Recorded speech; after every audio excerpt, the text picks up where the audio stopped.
अस्सलामुअलैकुम and a very good evening. Balochistan में गुज़िश्ता रोज़ जो सूरत हाल रही, पूरी कौम उस पर अंगश बदंदा है, लेकिन देखना ये होगा कि क्या हमारी हुकूमत भी उतना ही संजीदा नज़र आती है।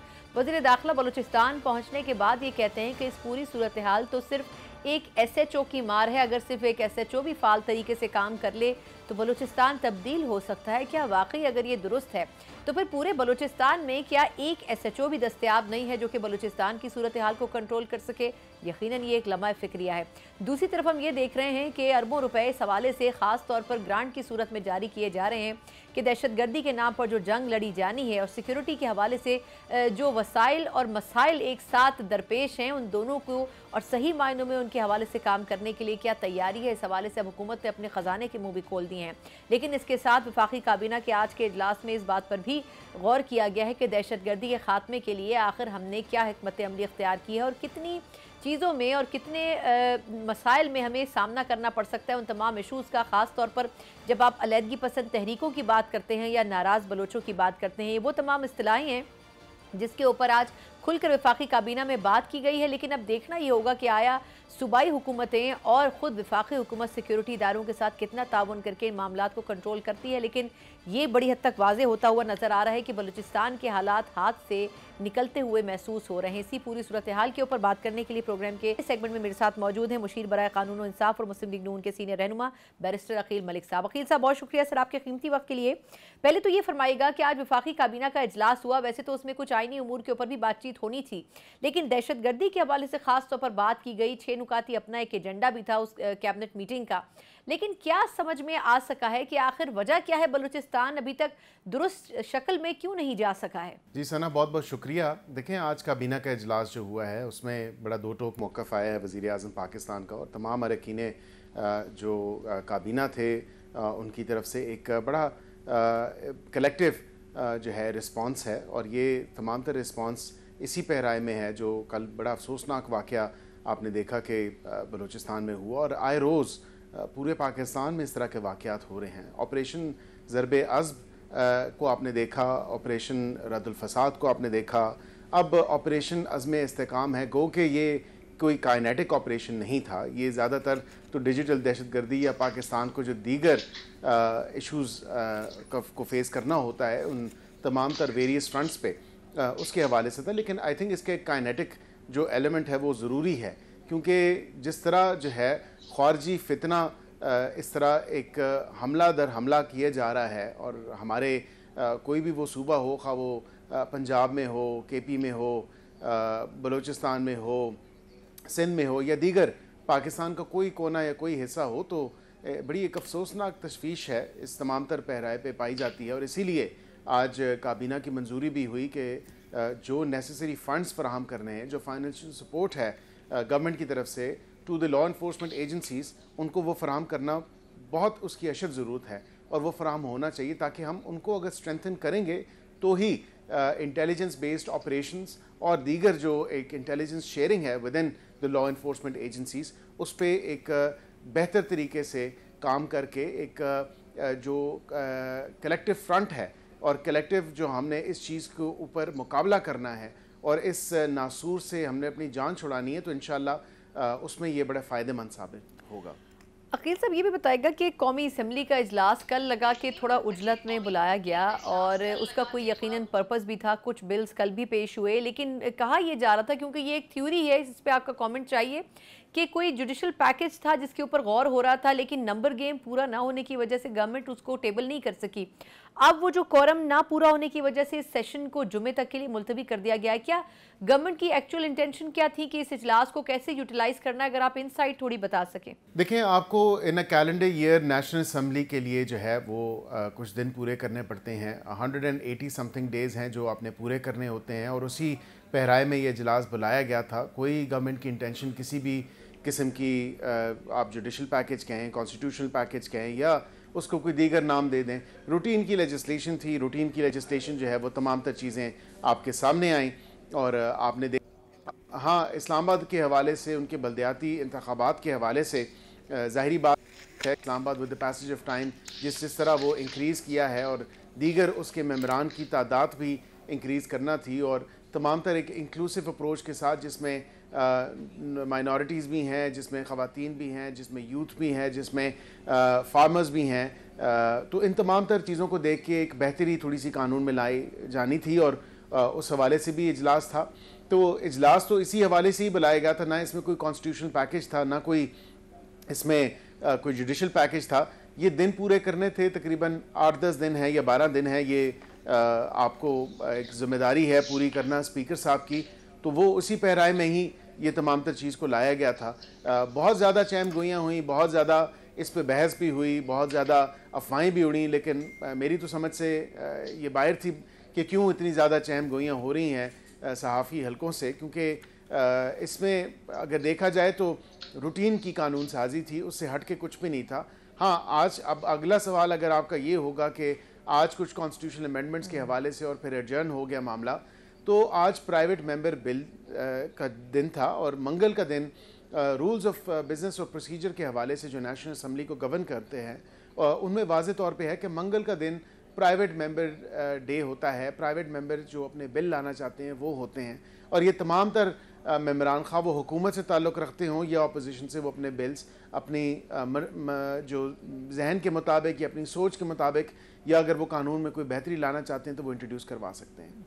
अच्छा, ये थोड़ा सा अगर आप हमें वजाहत कर सकें कि ये जो इतने रूमर्स गर्दिश कर रहे हैं कि जुडिशल पैकेज के ऊपर हुकूमत बैक एंड पे काम कर रही थी, काफ़ी दिनों से कर रही थी, अगर क्योंकि आप खुद भी कानून और इंसाफ देखते हैं, एडवाइज़र हैं उसके, क्या ऐसा कुछ है? और क्या जस्टिस फाइजी साहब के बारे में तो बड़ा क्लेरिफिकेशन दे चुके हैं आपकी ही मुख्तलिफ वज़ीर के, वो तो एक्सटेंशन नहीं चाहते, लेकिन जस्टिस मंसूर अली शाह साहब जो कि प्रॉबेबली नेक्स्ट चीफ जस्टिस हैं, उनके हवाले से नोटिफिकेशन में अभी तक थोड़ा सा डिले है। तो इसकी कोई वजह है या आपको लगता है कि ऑन टाइम ही ये सब कुछ किया जाएगा? क्योंकि अभी बड़ी स्पेकुलेशंस हो रही थी कि शायद उनके चीफ जस्टिस बनने से पहले ऐसे किसी पैकेज पे गौर किया जाए जिसमें टेन्योर को बढ़ाने की बात की जाएगी जजेस के। तो इस हवाले से क्या सबसे पहली बात यह है कि आइन के आर्टिकल 175A के सब आर्टिकल 3 के मुताबिक जो सीनियर मोस्ट जज हैं वही चीफ जस्टिस बनते हैं। अब इसमें भी कोई अभाम नहीं है, लेकिन बहुत सी कैसराइयाँ जो हैं और बहुत सी चहम गोइयाँ इस चीज़ पे भी हो जा रही हैं कि शायद नोटिफिकेशन में कोई डिले है। मैं दो टोक, क्योंकि वज़ीर कानून साहब का भी एक दो टोक मौक़िफ़ था और क्लैरिटी के साथ उन्होंने बताया कि इसमें कोई ऐसी बात नहीं है। अगर कोई थोड़ा वक्त से पहले अगर नहीं हो रहा तो ये कोई प्रेसिडेंट नहीं था कि अगर काजी फाइज़ साहब का 2 महीने या 2.5 महीने पहले हो गया तो इसको भी 2 या 2.5 महीने पहले होना चाहिए। वक्त आने पे वो ऑब्वियसली उनका नोटिफिकेशन सीनियर मोस्ट जज का हो जाएगा, इसमें कोई ऐसी बात नहीं है। और जहाँ तक आपने एक्सटेंशन की बात की, तो ना तो किसी ने एक्सटेंशन मांगी है, ना किसी को एक्सटेंशन दी जा रही है, और ना ही कोई एक्सटेंशन की कोई बात किसी कार्ड्स पे है। ये एक सिर्फ़ और सिर्फ मैं से कहूँगा कि चहम गोइयों की हद तक या वैसे ख़बर गर्दिश करने की हद तक तो हो सकती है, लेकिन इसमें हकीकत या सदाकत कोई नहीं है। और जो सीनियर मोस्ट जज होंगे वही ऑब्वियसली चीफ जस्टिस बनते हैं। आर्टिकल 175A की भी मंशा इसी से ही उसको एक्सप्लेन करती है। अकील साहब, ये भी फरमाइएगा कि पाकिस्तान तहरीक इंसाफ के जलसे के हवाले से जो पोजीशन रही 22 अगस्त को, एक बड़ा कन्फ्यूजन रहा, और इस हवाले से आप भी थोड़ी इंसाइट अगर दे सकें कि सिक्योरिटी वजूहात की बिना पर बज़ाहिर ये कहा जा रहा है कि 8 सितंबर की तारीख दी गई है खुद उनको, लेकिन कहने वाले ये भी कह रहे हैं कि जिस तरीके से आज़म सवाती साहब को इनकॉर्पोरेट किया गया उस मीटिंग में जो बड़ी सुबह सुबह हुई, तो क्या कोई खुसूसी पैगाम था जो हुकूमत या सिक्योरिटी इदारों की तरफ से दिया गया था? आखिर असल मामला क्या था? देखें सना, ना कोई खुसूसी पैगाम था, ना किसी और पहराए में बात थी। सिंपल बानी PTI ख़ुद शायद ये कंफर्म करना चाहते थे कि वाक़तन सिक्योरिटी की जो सूरत हाल मेरे CM को बताई गई है और जिस हवाले से ये NOC कैंसिल की गई है ये वही है। ऑब्वियसली एक मजहबी जमातों का आपको याद होगा कि बड़ी सेंसिटिव नेचर का केस लगा हुआ था सुप्रीम कोर्ट में, तो मजहबी जमातें भी उसमें एहतजाज था उनका, और ऑब्वियसली सुप्रीम कोर्ट के बाहर एक ऐसी सिचुएशन थी। तो उस हवाले से जो है उनको बताया गया, उनकी पार्टी के अरकान को भी, कि हुकूमत की तरफ से कि आपकी ये NOC कैंसिल कर दी गई है और अगर आप ऐसा करेंगे कि फिर भी आपने जलसा कंटिन्यू करना है तो फिर ऑब्वियसली आप वायलेशन में होंगे। 8 तारीख की जो इनको दी है वो 40 नुकात पे उसके साथ मंसूब है इजाज़त, और ये इजाज़त जो है ये कंडीशनल है और ये सब्जेक्टिव है। अगर इन्होंने तमाम तर 40 नुकात को पूरा किया तो बेशक इसमें कोई ऐसी बात नहीं है, जलसा इनका राइट है, जलसा ये कर सकते हैं। लेकिन अगर कोई एक भी वायलेशन किसी एक भी शिक्की की गई तो फिर ऑब्वियसली वायलेशन उनकी तरफ से होगी। ये जलसे की इजाज़त है, धरने की इजाज़त नहीं है, ना किसी इंतशार की इजाज़त है, ना किसी तोड़ फोड़ की इजाज़त है, ना किसी को बुरा भरा कहने की इजाज़त है। अपना एक सियासी एहतजाज है, अगर सियासी एहतजाज और सियासी बयानबाजी तक ही इसको रखा जाए तो बेहतर होगा। पैगाम हुकूमत ने ही इनको दिया था और अब अगर कहीं क्लेम किया जा रहा है किसी लेवल पे कि शायद कोई इस्टेब्लिशमेंट से कोई बातचीत का दरवाज़ा खुला है, तो ये मैं आपको कंफर्म कर सकता हूँ कि कोई कतन किसी पहराए में भी कोई बातचीत किसी इस्टेब्लिशमेंट की किसी भी बंदे से इनकी नहीं हो रही। ये सिर्फ़ और सिर्फ उस दिन बानी PTI ने भी ब्लफ खेला था और उसके बाद वो मुस्करा दिए। आपको मीडिया रिपोर्ट्स भी यही कंफर्म करेंगी और हुकूमत भी यही कंफर्म कर रही है कि ये हुकूमत ने फैसिलिटेशन की थी और सिक्योरिटी को जानते हुए, देखते हुए, भांपते हुए, सारी सिचुएशन को देखते हुए हमने इनको जलसा मनसूख करने का कहा था और कहा था कि क्योंकि आपकी NOC मनसूख हो चुकी है इसलिए आपको जलसा भी मनसूख करना पड़ेगा। ठीक। अच्छा, लास्टली मुझे ये फरमाएगा कि पाकिस्तान तहरीक इंसाफ ने बज़ाहिर तो ये ऐलान किया है कि वो पार्लियामेंट के अंदर भी बाहर भी अब भरपूर एहतजाज करेंगी, तो ये बताएगा कि इस वक्त हुकूमत को कोई इससे फ़र्क पड़ता है? क्योंकि देखें, एहतजाजी तहरीक हो या कोई भी जमहूरी इस किस्म का कोई प्रोटेस्ट हो, ये तो हक़ है जमातों का भी, आप ख़ुद भी समझते हैं इसको सियासी कारकुन की हैसियत से। तो आपको क्या लगता है कि इसमें कोई रुकावट पैदा करने की तो कोशिश नहीं की जाएगी? क्योंकि अगर वो पुरअमन रहते हैं तो फिर क्या पार्लियामेंट के बाहर और अंदर जो एहतजाज की सूरत हाल है वो कंट्रोल कर सकेगी जमात एक ऐसे वक्त में जब JUIF जैसी जो जमात है वो अभी तक फैसला नहीं कर सकी है कि आया उसने हुकूमत के साथ चलना है या अपोजिशन के साथ, तो क्या उसका भी फ़ायदा उठाने की कोशिश करेगी कहीं किसी स्टेज के ऊपर गवर्नमेंट? नहीं, देखें, हुकूमत को तो कोई इशू नहीं है इनके एहतजाज से और ये बेशक एहतजाज करें। ये ऐसा ही एहतजाज है जो कहते हैं कि पार्लियामेंट के अंदर और बाहर करेंगे। पार्लियामेंट के बाहर आपने भी देखा कि भूख हड़ताल की थी, वो किधर गई इनकी भूख हड़ताल? जो इन्होंने दरी बिछाई थी पार्लियामेंट के मीडिया सेंटर के बिल्कुल साथ, वहाँ पे गिने चुने 2-4 बंदे होते थे और बारियां लगा के खाने जाया जाता था और कहा जाता था कि भूख हड़ताल है और भूख हड़ताल हम किए रखे हैं जब तक बानी PTI को रिहाई नहीं मिल जाती। तो ये एक बड़ी मज़े का खेज़ बात है और इनकी किसी बात पे आपको जो है एतबार नहीं करना चाहिए। ये दिखाने के और खाने के और हैं, ये हाथी के वो दांत हैं जो इसी तरह ही हैं।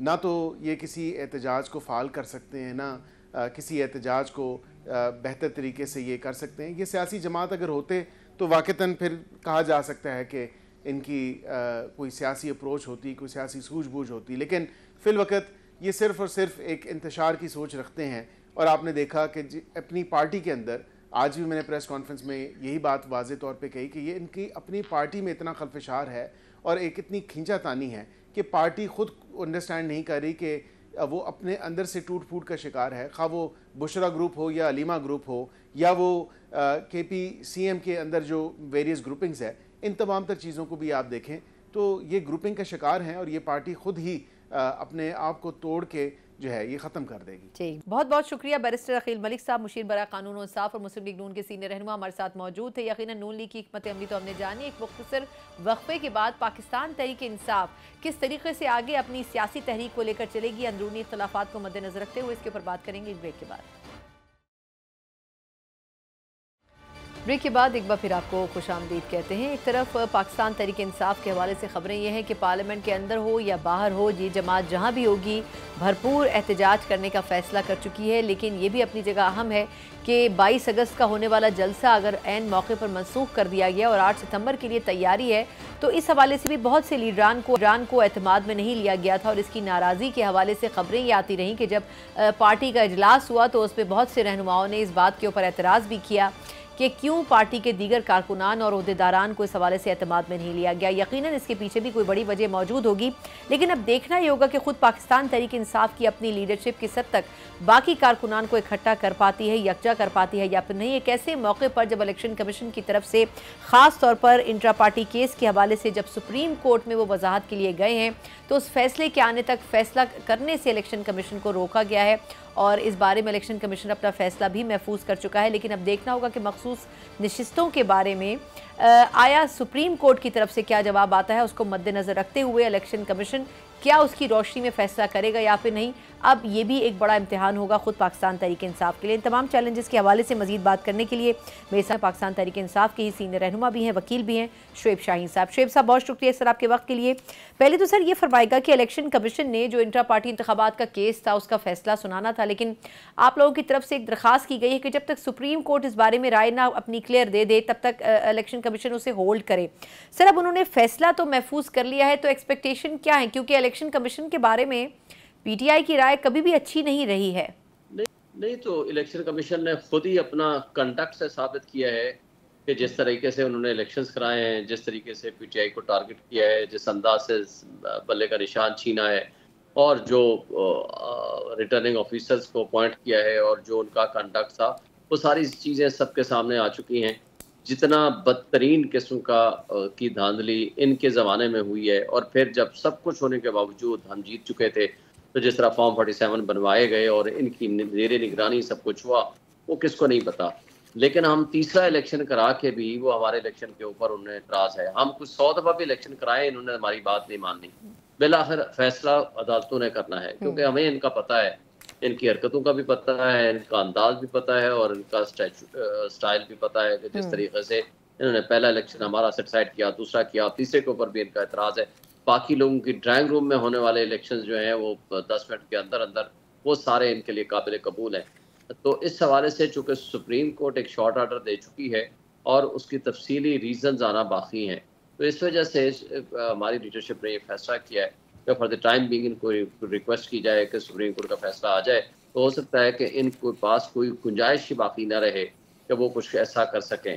और जिस तरह सुप्रीम कोर्ट ने खुद इनके बारे में लिखा कि इन्होंने सुप्रीम कोर्ट की जजमेंट को मिस इंटरप्रेट किया है, तो मेरा ख्याल है उसके बाद तो इनको अगर ज़रा सा भी कोई एहसास होता तो ये रिज़ाइन कर जाते। और बहरहाल न सिर्फ ये कि उन्होंने रिज़ाइन नहीं किया, बल्कि मुस्तकिल बुनियादों पर पीटीआई के ख़िलाफ़ जो फैसले हो सकते हैं वो किए जा रहे हैं। और आज भी उनका वो जो है वो वैनम कहें या जो शुएब साहब माजरत आपकी बात काट रही हूँ, लेकिन ये बताएगा कि अब जैसे पीटीआई मखसूस नशिस्तों के फैसले पर अमल दरामद के लिए सुप्रीम कोर्ट में दरखास्त दायर कर चुकी है, दूसरी तरफ इलेक्शन कमीशन ये कह रहा है कि आपने जो फैसला दिया है उसकी कुछ मजीद वजाहत कर दें, तो आपके ख्याल में क्या अनक्लियर चीज़ है जो उस डिसीजन में है कि एक तरफ उनको समझ नहीं आ रहा, दूसरी तरफ सुप्रीम कोर्ट उस पर अमल दरामद में नाकाम नजर आती है? देखिए, सुप्रीम कोर्ट को तो हमने इम्प्लीमेंटेशन के लिए नहीं ये ज़रूर कहा है, लेकिन हमने इनकी एप्लीकेशन के जवाब में कहा है, जो इन्होंने कहा जी हमें वजाहत करा दें। वजाहत के लिए तो उन्होंने सिर्फ प्रोविंशियल के हवाले से कहा था कि फिर भी कोई ऐसी चीज़ जो समझ ना आए। फेडरल के लिए या नेशनल असम्बली के लिए तो कोई इबहाम की बात ही नहीं की थी उन्होंने। तो वो ये समझते हुए नहीं समझना चाहते, तो दरअसल इनकी बदनीयती है और कोई ऐसी चीज़ नहीं है। लेकिन सुप्रीम कोर्ट में चूंकि आपको पता है कि रीजंस अभी आना बाकी हैं, इस वजह से उन्होंने अभी इम्प्लीमेंटेशन के हवाले से कोई बात नहीं हुई। लेकिन जो ही छुट्टियां खत्म होगी और रीजंस आ जाएंगी तो मेरा ख्याल है कि इम्प्लीमेंट तो इनको करना पड़ेगा बिलाखिर। लेकिन कितना ये डिले कर सकते हैं, ये कितनी देर तक ये तौहीन अदालत को कंटिन्यू कर सकते हैं, 12 जी के ऊपर डिपेंड करता है। बिल्कुल ठीक। अच्छा, ये फरमाएगा कि पीटीआई की तरफ से ये फैसला किया गया है कि पार्लियामेंट के अंदर बाहर हर जगह एहतजाज किया जाएगा, हुकूमत के खिलाफ प्रोटेस्ट किए जाएंगे, लेकिन अब जिस तरह 22 अगस्त का जलसा मनसूख किया गया है मौके के ऊपर, एक तो ये कि उस हवाले से बड़ी स्पेकुलेशन थी कि आखिर वजह क्या थी, आज़म स्वाति साहब की मौजूदगी और फिर खामोशी से जलसा मनसूख करना, उसमें आपने बाकी इत्तेहादियों को भी एतमाद में नहीं लिया, तो ये सारा क्रॉस फिर क्यों फैला और फिर किस तरह आप एहतजाजी तहरीक चलाएंगे जब खुद एक पेज पर पूरी पार्टी नहीं होगी? देखिए, इसमें कोई शक नहीं है कि हम तो मुकम्मल तौर पर तैयार थे। हज़ारों की तादाद में लोग पहले ही आ चुके थे पूरे पाकिस्तान से, और शाहबाद पिंडी के लोग और सराउंडिंग्स के सारे चल पड़े थे जलसे की तरफ, और अली अमीन गंडापुर साहब भी पूरी तरह तैयार थे। मेरा ख्याल है उस वक्त पे इसका मनसूख किया जाना या मुलतवी किया जाना मुनासिब फैसला नहीं था। मैंने तो इसको वाज़ेह तौर पर ओपनली इसका इजहार भी किया था, और मैं तो कोर्ट में था, कंटेम्प्ट ऑफ कोर्ट लेके बैठा हुआ था उस वक्त जब मुझे पता चला। मगर ये सब कुछ के बावजूद भी मैं ये समझता हूँ कि अगर इमरान खान साहब ने एक गुडविल जेस्चर दिया है, क्योंकि खान साहब के फैसले को ही बरकर तस्लीम कर सकते हैं इस हवाले से, और किसी का फैसला होता तो शायद वो तस्लीम ना करते।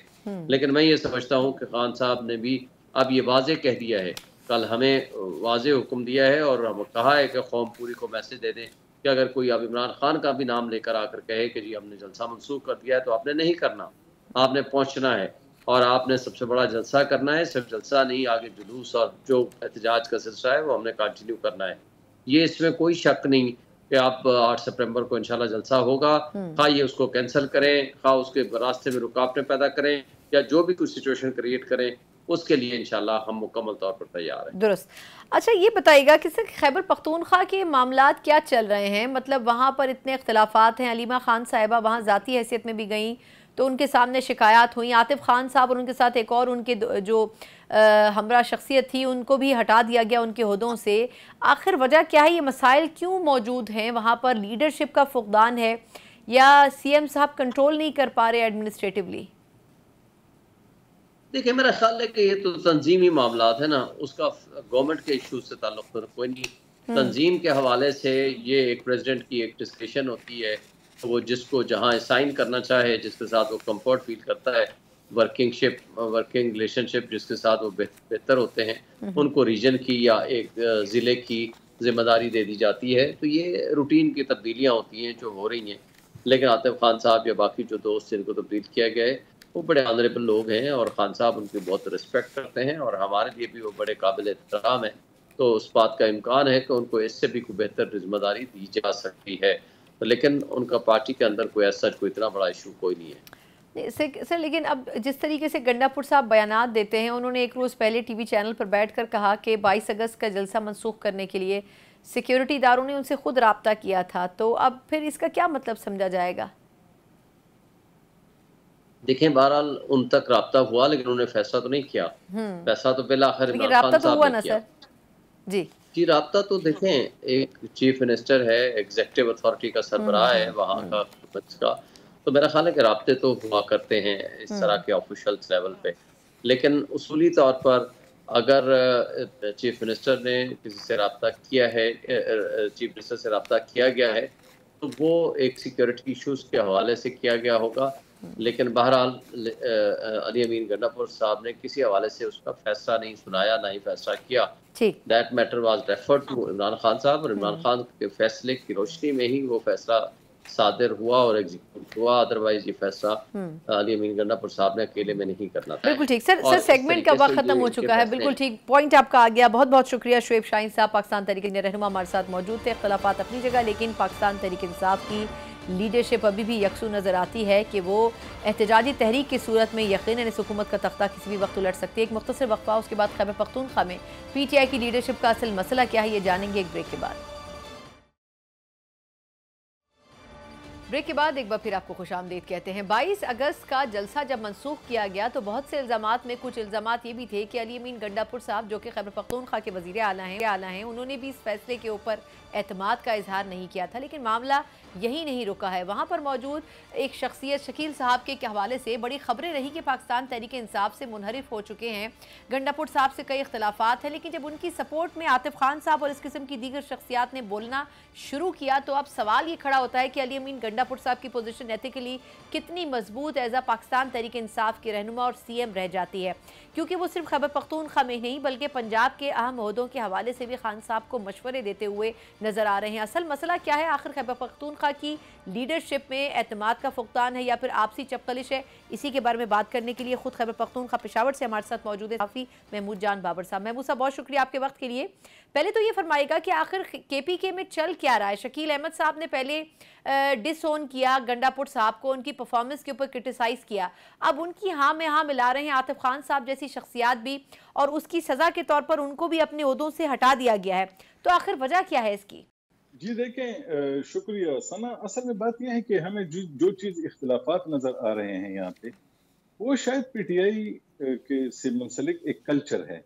मैं ये समझता हूँ कि जिस तरीके से बहुत शुरू से हर गली महल्ले की सतह तक जाकर लीडर तैयार किए गए, तो इससे ये अंदाज़ा था कि जिस तरह पहले की दोनों हुकूमतों में भी हुआ कि कुछ पार्टी हुकूमत में होती है जो बच जाती है, वो फिर उसकी मुखालिफ हो जाती है, और अपोजिशन के जो ग्रुप्स होते हैं वो पार्टी के अंदर से ही जन्म लेना शुरू कर देते हैं। उसकी वजह यह है कि हर कोई ये समझता है कि वो अहम है, और वो अहम भी है, और वो जो सोचता है तो वही पार्टी को करना चाहिए। तो मेरे ख्याल में इस चीज़ ने पार्टी को किसी हद तक नुकसान पहुंचाया है। और इसमें एक चीज़ और भी है कि जो पार्टी के बानी चेयरमैन हैं, उनके हवाले से मेरा खुद अपना ये तासुर है कि जो भी बंदा उनके सामने बैठा होता है वो उसी के मान के उसी की बात को ठीक समझते हैं, और जो चला जाता है तो फिर वो पीछे रह जाता है। तो मेरा ख्याल है शकील खान जैसे उनके पास गए तो उन्होंने शकील खान की बातों को अपनी हिमायत दी और कहा कि जाओ और पेशावर प्रेस क्लब में प्रेस कॉन्फ्रेंस करो और तमाम हुकूमत को ये पैगाम दो कि जो भी करप्शन करेगा मैं उसे नहीं छोड़ूंगा। लेकिन उसके बाद फिर बाकी लोग गए, और फिर कल जब अली अमीन गंडापुर साहब उनके पास गए और उन्होंने अडियाला जेल में मुलाकात की तो फिर उन्होंने अपनी सारी ताकत अली अमीन गंडापुर के कांधों पे डाल के उसे कहा कि अब जाओ मेरी ताकत इस्तेमाल करो। तो उन्होंने वहां से आके सबसे पहला काम यही किया कि जो लोग उस मामले पे इख्तिलाफ राय रख रहे थे इनके साथ उनको हटा दिया, और वो बड़े अहम लोग थे। पेशावर रीजन का सदर आतिफ खान और इसके अलावा जिला पेशावर का सदर अरबाब शेर अली, उनको हटाना ये कोई मामूली बात नहीं। फिर बाद में जाके एक और भी इन्होंने स्टेप लिया कि इन्होंने काबीना के अंदर भी कुछ हिलजुल की, और वजह सिर्फ ये थी कि ये बताया जाए कि अली अमीन जो है वो इस वक्त पार्टी के लिए भी अहम है और हुकूमत का इख्तियार भी सिर्फ उन्हीं के पास है, और जो पार्टी के चेयरमैन है बानी उनकी तमाम हिमायत इनके पास है। बस ये एक पैगाम था जो कल आना था और यही हो चुका है। अब पार्टी के अंदर भी बात ये नहीं है कि सब ये बात हजम कर चुके हैं, हजम नहीं किया लोगों ने। आज भी पेशावर में एक शख्स जिसका नाम है, उसका नाम भी आतिफ है, आतिफ हलीम, वो सबसे बुनियादी जो बानी अरकान थे उसमें से था, और वो जो ताजरों का विंग है इनका, वो उनके सदर हैं। उन्होंने वज़ीर आला खैबर पख्तूनख्वा को एक खत लिखा है कि ये नामजदगियां वगैरह हम नहीं मानते, हालांकि वो तो मुखालिफिन में नहीं है। वो कहते हैं कि हमें बाज़ाब्ता तौर पे इलेक्शन करवा के हमें ओहदेदार दें। ये क्या बात है कि आप नामजदगियां करा के सब लोगों को नाराज किए जा रहे हैं। इसके बाद फिर वो लोग जिनको रात को काबीना से हटाया गया उनमें मिशेल यूसुफजई थी, वो फिर जाके आज फिर बानी चेयरमैन के सामने बैठ के रोई होगी कि रात को तो मुझे अली अमीन ने हटा दिया है, मैं तो मुशीर थी तो उन्होंने मुझे हटा दिया है। तो अब ये इस किस्म की चीज नहीं। अच्छा, लेकिन इसमें महमूद साहब वक्त थोड़ा सा कम है, मुझे ये बताएगा दो बातें। एक तो ये कि अलीमा खान साहबा जब खैबर पख्तूनख्वा में आई तो उनको भी काफ़ी शिकायतों के उनके सामने अंबार लगाए गए KPK की लीडरशिप की तरफ से। दूसरा ये बताएगा कि ये अली अमीन गंडापुर साहब जो हैं ये पंजाब में भी इंटरफेयर कर रहे हैं, शेख वकास अकरम साहब को नॉमिनेट कर रहे हैं, हमाद अजहर साहब की जगह उनकी ले लें। आखिर वजह क्या है कि ये अपने सूबे से निकल के दूसरे सूबों के मामलात पे भी गुफ्तगू कर रहे हैं और मशवरे दे रहे हैं खान साहब को? खान साहब का मसला ये है कि उनका जिन पे एतमाद बन जाए और वो ये समझे कि इस वक्त जो है मुश्किल सूरत हाल है, ये शख्स मेरे लिए कुछ कर सकता है, तो वो फिर ज्यादा उनकी अहमियत भी बढ़ जाती है और अहमियत भी उसे देते हैं। तो इस वक्त पार्टी के जो मुख्तलिफ ग्रुप हैं पार्टी के अंदर, आपको भी तो मालूम है ना, सब सेम पेज पे तो नहीं है, सिर्फ खैबर पख्तूनख्वा की बात तो नहीं है, मरकज की सतह पे भी हर जगह यही हालत है कि मुख्तलिफ किस्म के ग्रुप्स हैं जो चाहते हैं कि पार्टी को टेक ओवर करें और अपनी मर्जी का काम इनसे करवाया जाए। तो इस वजह से उनको भी अब ये लगता है कि जो भी बंदा उनके मतलब की बात करता है या उनके लिए जाके कुछ बात करता है तो वो उसे इख्तियार दे देते हैं कि जाएं आप ये काम करें, और उस इख्तियार की कुछ लोग इसके ये इम्प्रेशन भी ले लेते हैं कि मुझे इख्तियार मिल चुका है, वो भी उसमें हाथ मारते हैं।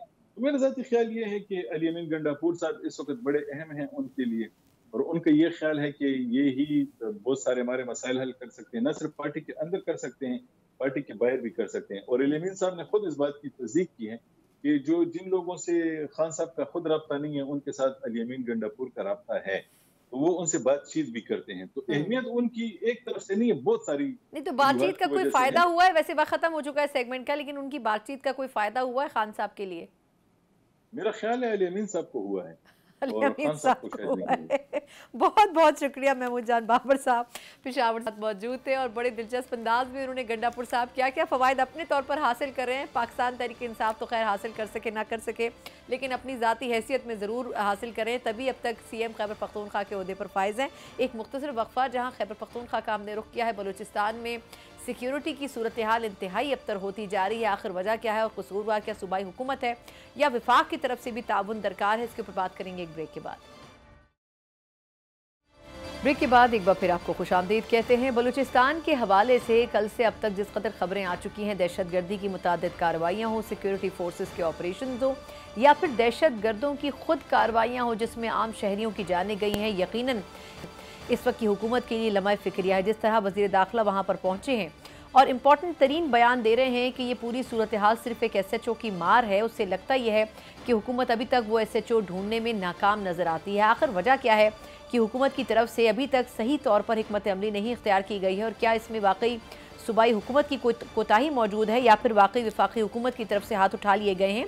इसी के ऊपर बात करने के लिए और सूरत हाल को मामूल पर कैसे लाया जा सकता है, इसी के ऊपर बात करने के लिए हमारे मौजूद हैं दिफाई तजियाकार भी हैं, माहिर बैनुल-अक़वामी उमूर भी हैं, सैयद मोहम्मद अली साहब। मोहम्मद अली साहब, बहुत शुक्रिया सर आपके वक्त के लिए। पहले तो ये फरमाइएगा कि बलूचिस्तान में हर गुजरते दिन के साथ इन वाक़यात में इजाफा हो रहा है। हुकूमत ये कह रही है कि आप अलहदगी पसंद ग्रुपों को और नाराज़ बलोचों को बिल्कुल अलग अलग रखें, इन दोनों में बड़ा वाज़ेह फ़र्क मौजूद है। लेकिन ये फरमाइएगा कि वजह क्या है कि दोनों सूरतों में हम सूरत हाल बेहतर करने में नाकाम नज़र आते हैं। बहुत शुक्रिया, आपने मदऊ किया। देखिए, मैं समझता हूँ कि जो कल और आज जो बहुत अफसोसनाक कार्रवाइयाँ बलूचिस्तान में हुई हैं, यकीनी तौर पे उनकी जितनी भी मज़म्मत की जाए कम है। अलबत्ता मैं इनको एक लार्जर कॉन्टेक्स्ट में समझने की ज़रूरत है। एक तो ये है कि बलूचिस्तान जो है वो इस वक्त पूरी जो आलमी साजिशें हैं और जो हमारे दुश्मन हैं उनके सबसे बड़ा हदफ है। दूसरी बात ये है कि दहशतगर्दी के हवाले से पाकिस्तान को डिस्टेबलाइज करना, हमारे जो फॉरेन इन्वेस्टर्स हैं, चाहे वो चाइनीज़ हों, अरब हों, उनकी हौसला शिकनी करना, ये बुनियादी ऑब्जेक्टिव है हमारे दुश्मनों का।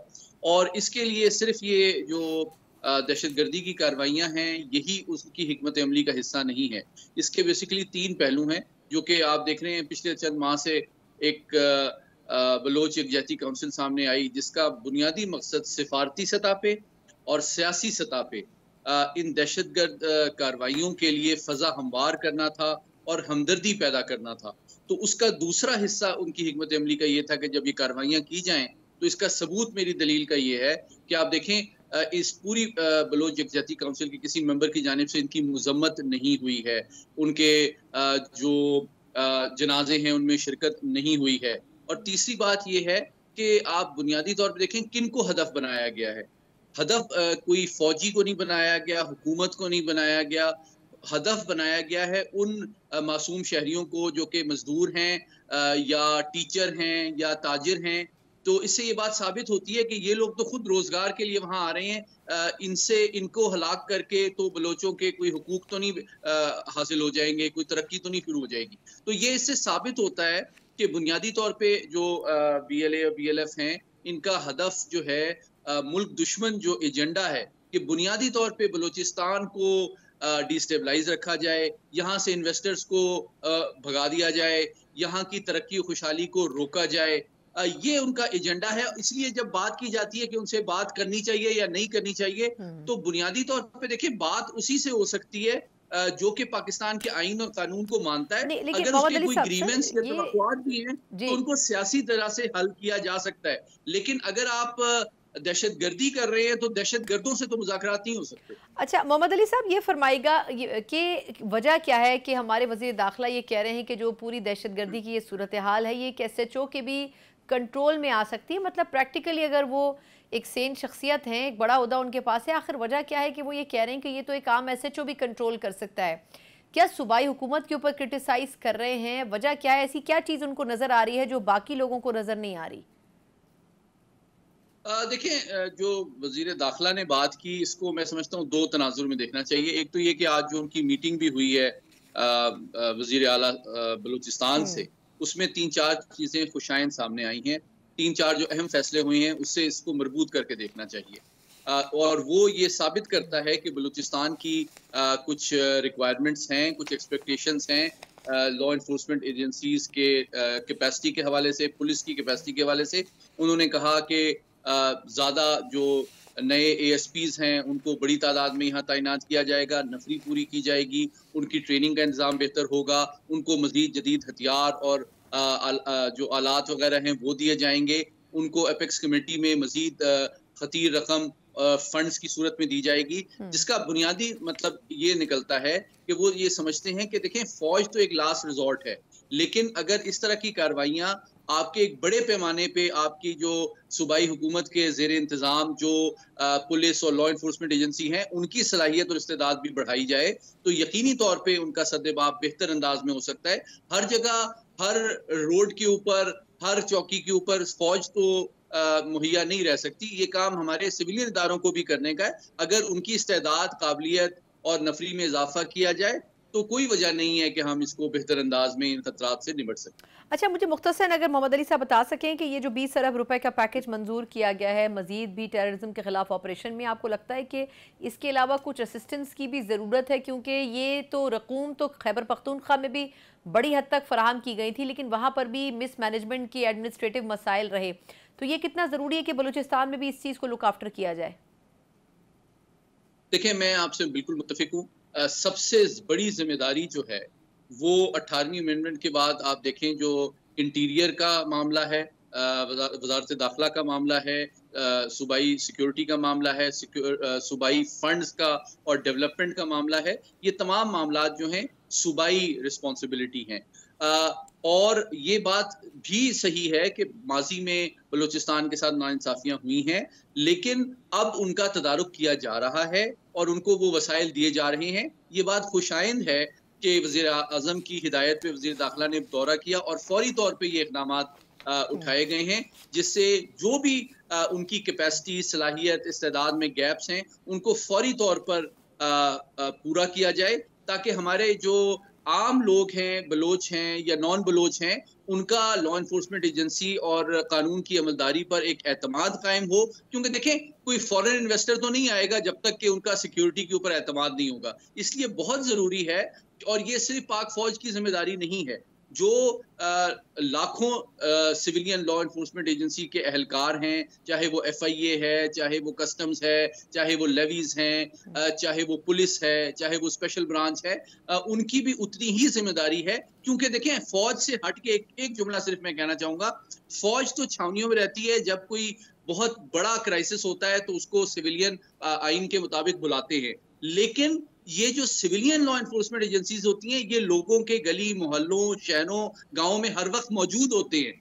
इनका राब्ता आवाम से हर वक्त होता है, तो इनकी ज्यादा बेहतर जरूरत और इस्तेदाद बढ़ाने की जरूरत है, ताकि इनकी सलाहियत भी बेहतर हो और आवाम का, फॉरेन इन्वेस्टर्स का, नॉन बलोच लोगों का इनकी कारकर्दगी और सलाहियत पे एतमाद भी बेहतर हो सके। बिल्कुल ठीक, दुरुस्त कहा आपने। बहुत बहुत शुक्रिया सैयद मोहम्मद अली साहब, माहिर मेमूर और दिफाई तज्जियाकार। यकीनन बलूचिस्तान के हवाले से रकूम की सूरत में भी, फंड्स की सूरत में भी और रिसोर्सेज की सूरत में भी मदद तो फराहम की जा रही है वफाक की तरफ से, लेकिन अगर सही मायनों में एग्जीक्यूशन का अमल नहीं किया गया दहशत गर्दी के खात्मे के लिए, तो फिर इस नासूर को ख़त्म करना इस सूबे से और पूरे मुल्क से बड़ा मुश्किल हो जाएगा।